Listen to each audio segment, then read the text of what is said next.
This is Jordan Tower with JT News. Make sure you smash that like button, smash that subscribe button. Well, I recently watched an older interview a couple months ago with Blood Raw. He used to be on CTE.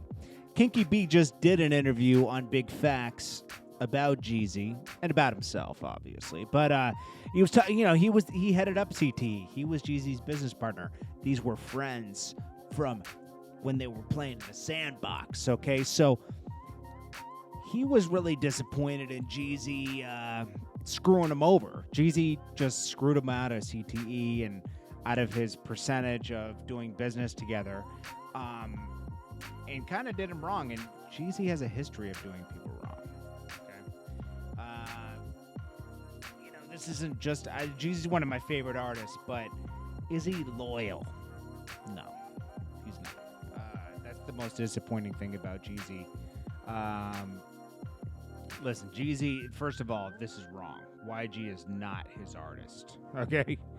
YG is not his artist. It doesn't say that on anything, okay? He co-signed YG in the beginning as a favor to Def Jam. That's it. That's it, man. He's not on CTE.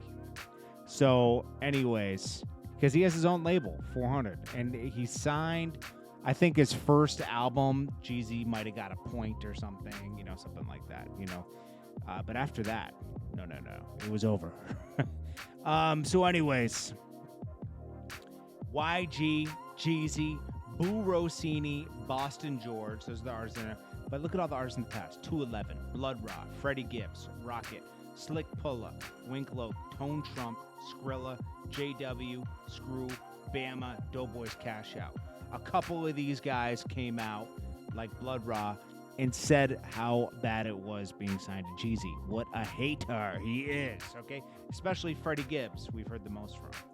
Okay, I think Tone Trump is, I'm not sure, though. But JW has been pretty quiet about it, but, he was one of the artists that actually got a video with Jeezy, Anyways, these things, like Blood Rock came out and said Jeezy was just a hater. Like, I had a record moving called Louis Bag, and it just didn't do well. And because he didn't push it at radio, he didn't do anything, he didn't do the necessary things a label is supposed to do. Think about it. He signed a label deal.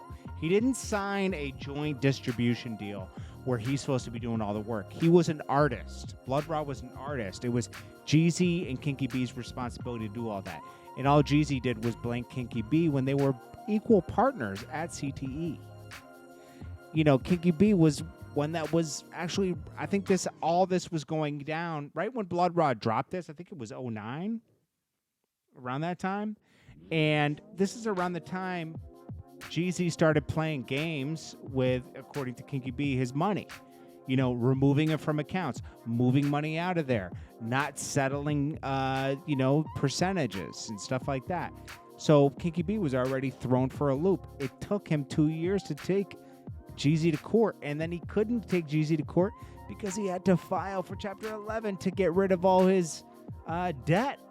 And when you do that, you relinquish any part of a company you were part of. So by technicality, Kinky B lost his suit against Jeezy. Jeezy has done this to camera guys and everything. Jeezy cares about Jeezy. Jeezy cares about $1. He doesn't care about keeping it real with anybody. The only reason YG and Jeezy never fell out is because the deal was through Def Jam. It all happened through Def Jam. It wasn't through CTE label. In fact, Blood Raw even said that the label, let's say, who did they sign? Who was it affiliated with?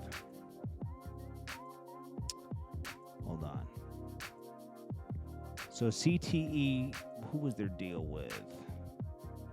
I think it wasn't with Epic. It was with Island Def Jam. It was with Def Jam. And they wouldn't give him another,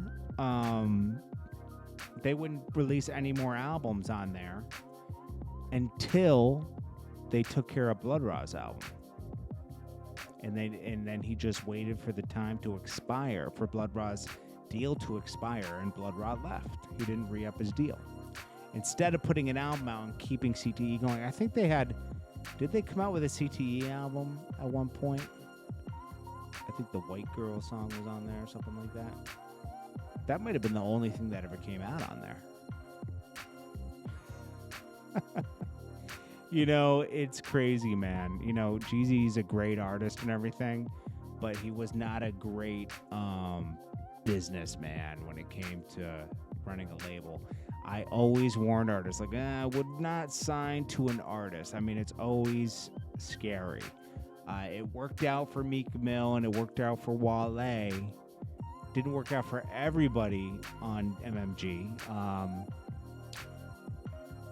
You can't compare Jay-Z because the way Dame Dash and Jay-Z and his what's his name?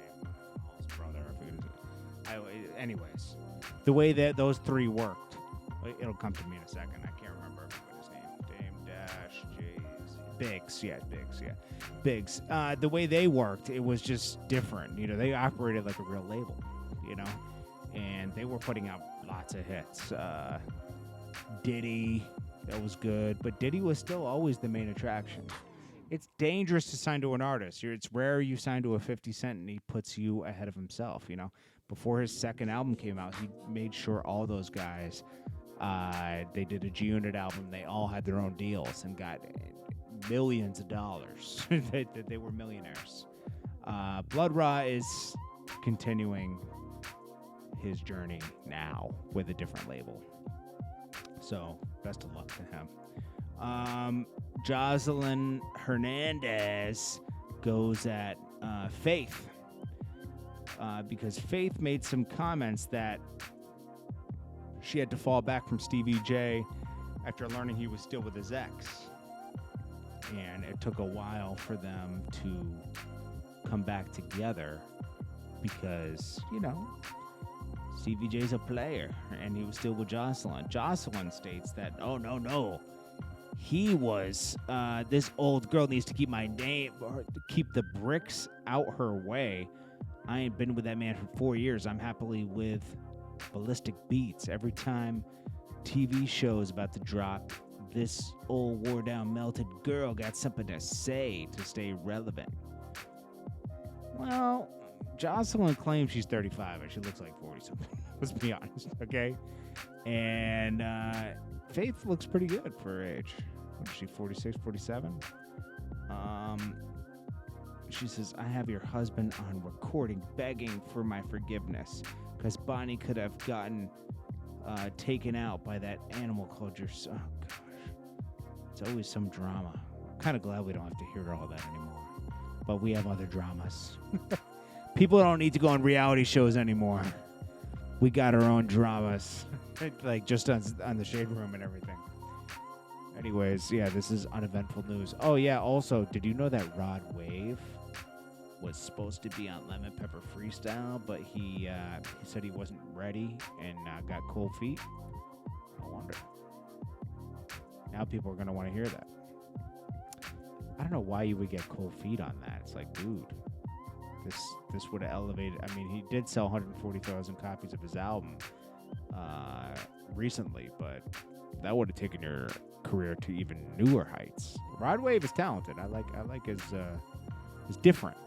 It's pretty different. I mean, it's kind of, he has his own style. I like it.